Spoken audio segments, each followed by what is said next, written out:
This Bitcoin thing's taking over the news. I gotta tell you the craziest true story. You need to know this. This is a story of somebody who missed out on the biggest thing in Bitcoin. In fact, it's about these two pizzas right here, or two pizzas like this, and a lot of cash.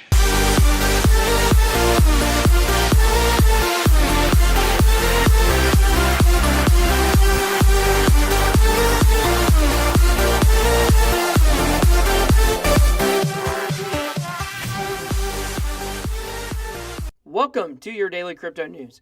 So before we go any further, make sure you're a subscriber to our channel so you can enter our contests. We've got a new one coming out on Friday, giving away a Nano Ledger and also $50 of cryptocurrency of your choice on the Ledger. So let's take a look at the markets. We are down again around the 8,200 number. And like I said last night or yesterday on our video, we just can't seem to get above this range. I don't know what it's going to take. This has been a lot of sideways action for the last couple of days. You know, what do you guys want to happen? Do you guys want to see it go up fast or go up slow? We've seen what happened when it went up fast last year in December and January, and we've seen what happens when it goes up slow over April and May. Still the same result. You know, we still just continue to hit 10,000 and just fall down. Obviously, when we went up fast, at least it stayed up for a while. But, you know, when we go up slow, it seems to be an equally slow decline. But yet, we're still not on upward trajectory. So, what do you guys think? Do you guys think that by the end of the year, cryptocurrency will be up? Do you think we'll be at all-time highs? Just let me know what you guys think in the comments. I'd love to read some of those. So, everything in the top 24 is down. So, let's look at the biggest winners. MadeSafe coin making quite the comeback. Used to be a pretty consistent top 10 coin. And, you know, it's fallen out of the top 100 and now it's back. So let's, you know, I'll be very interested to see what MadeSafe coin does. So CyberMiles up again. It is the only one that seems to be having a consistent climb here over the last couple of days. Stratus Knolls. Knolls is one to watch out for. Maybe doing a review on that one soon. I think the next video we're going to do tomorrow, we're going to talk about what the top 10 might look like next year. So I think that'll be a fun one. But of course, the losers of the day, that's not fun. So Holo coin or Holo token, that might be another one to do a review on, because that one, I'm hearing a lot about it, hearing a lot about Holo coin. So very interesting to look into that project. Cash, Bitcoin Private, Bitcoin Diamond, Verge. We're going to talk about Verge in just a second. Some notable ones: OneChain, Walton Chain, iOS token, Substratum, all down between the 7 and 9% level. So let's look at Verge. Why is Verge on a big dip right now? Well, supposedly there has been another attack, most likely a 51% attack, I would assume. And, you know, for something that's supposed to be a privacy coin, which what comes with privacy is security, they don't seem to have good security. We've said over and over again, we do not like Verge, not financial advice, but we believe Verge is, somebody asked me, they said, is Verge a scam? I don't think it's a scam. I just think it's a crappy cryptocurrency. And the people there don't really seem to know what they're doing, and they don't know how to safeguard their stuff.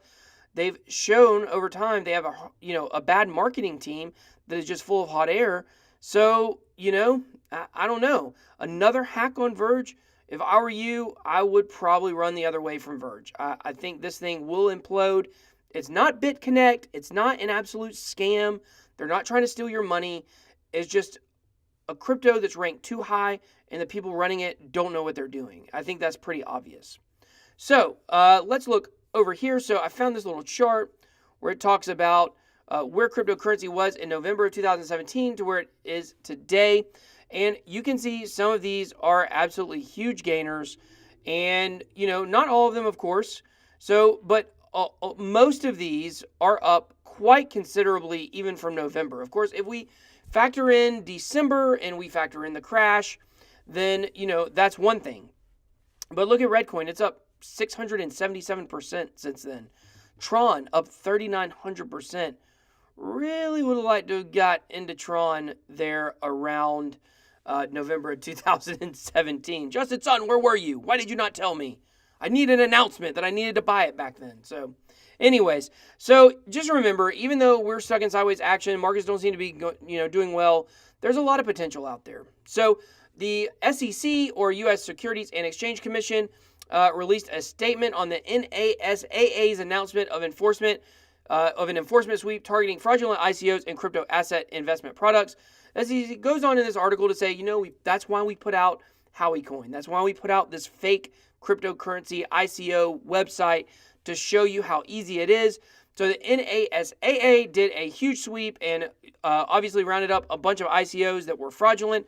The numbers that I've seen are up to $1 billion have been invested into scammy ICOs that are fraudulent. So you guys be careful with your ICOs. But, at the same time, I think, I don't know, this may not be a popular opinion. As I said, this is not financial advice. I'm not a professional. But to me, it's almost like, let people just protect themselves, I think that there are a lot of scammy ICOs out there. But when you invest in an ICO, you're investing in something that does not exist yet. Period. How could you possibly tell a scammy one from a realistic one? Now we're going to talk about security tokens in a little bit. Those are obviously much safer. But to me, there's no such thing as a safe ICO. So I don't get it. I think, yes, afterwards you can do a good job by law enforcement and make sure that you round up the people who are responsible for these.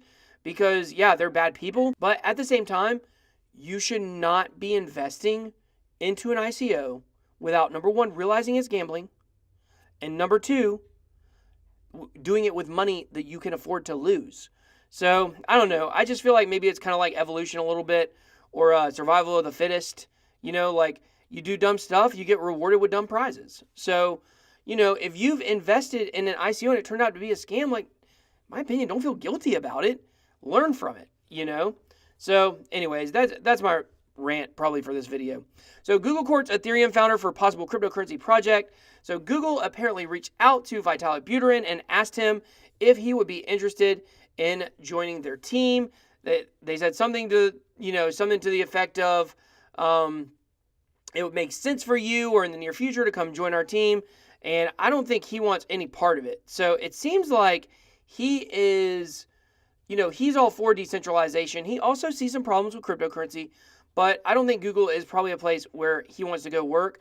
And it's hard for me to imagine that they could pay him more than he's already made from Ethereum. So I don't know what the benefit to him would be. So celebrate Bitcoin Pizza Day with a limited edition Ledger Nano S Pizza Day. So as you saw in our opening video, that was our friend Tai Lopez. He's actually not a friend of the show. He is a shiller, not a coin shiller. He supersedes that. He's a shiller. So Tai Lopez has, did this video where he made fun of this, pizza transaction where somebody bought 2 pizzas for 10,000 Bitcoins. It was the first ever recorded Bitcoin transaction. Of course, the person involved in that was Laszlo, who, of course, as you see here, Laszlo's Pizza, he did go on to become a bit of a crypto folk hero, if you will, and he's doing just fine. So don't worry about him. But Ledger has released a special pizza edition, and I think it's really cool. I would love to have this. I might buy it. Just, I like the box it comes in. I like the menu. It's just a reminder of how far we've come in cryptocurrency. So, TrueUSD officially launches on Binance with increased supply. And, if you remember, it got put on Binance a couple days ago, and the price went up to $1.30. I think they took it down. I'm not exactly sure why they had to relaunch it or what makes this an official launch. But as soon as they put it on again, it went up to $1.10. It spiked, and then it went right back down to $1.02. And to me, this is still not good news for a stablecoin that can be moved that easily. I don't trust stablecoins. I don't trust TrueUSD. I do not trust Tether. Obviously, you guys know that. I don't know. I'm looking forward to seeing what Circle has to put out. That might be interesting. But here's the thing to remember about these stablecoins. If it can go up to $1.30, it can go down to 70 cents. So keep that in mind. You guys be safe with those stable coins. So didn't mean to let the horse out of the stable on that one, but okay, so Revolut app from the UK to list Ripple this week. Revolut is a digital banking app that includes a prepaid debit card, usually a MasterCard and Visa. The app also has global funds transfer, currency exchange, and a cryptocurrency exchange. So it currently has Bitcoin, Ethereum, and Litecoin. They're going to be adding Ripple. So, I think Ripple is interesting for especially lower cost purchases, as I believe the price is somewhere around $1 right now. Not exactly sure. I guess I could probably look and tell you right now. It is. Ooh, it's only 66 cents. You guys see how much I pay attention. So, since it's 66 cents for smaller purchases, it would make more sense probably than having a Litecoin in there, or especially having a Bitcoin to make a $5 purchase. But, it will be listed on the app, and, it'd be interesting, the more apps that start to integrate Ripple and other cryptocurrencies, to see really what that does for cryptocurrency and if it propels it towards mainstream adoption. So Po.et launches a lab for developers to build apps on, publishing blockchain. If you don't know what Po.et is, it's basically trying to make like pieces of art or writing on the internet to where they're on the blockchain so people can't steal them from you, plagiarism and stuff like that, or take credit for your work. So they've came up with the Po.et Development Labs as a place for developers to experiment with new ideas on the Po.et platform. I really like Po.et. I think as far, there's a whole genre of these coins and tokens that are popping up that are trying to, almost make internet pieces of art or pieces of work copyrighted. I guess that's a good way to describe it. I think, let me know, maybe that was a bad way to describe it. But I think it is the leader of those, and I think it will probably do the best. I really like what it's doing. I like the Po.et community. They're friendly. Some of your communities are not very friendly, let me tell you. So I like it when a community is friendly. Like, you can tell me I'm wrong about something, but don't be freaking rude. You know what I mean? So I really like Po.et. I like what they're doing. I think the Po.et Labs will be interesting. So Request Network, they are looking for new team members. So they're looking for a product manager, full stack developer with a front-end focus, full stack developer with front-end focus. So really like Request Network and everything they're doing. So it'll be interesting to see how they expand their team and if any of these new team members have a big impact on the project. So personally, I think this is really big news. Boston Stock Exchange partners tZero to launch regulated security token exchange.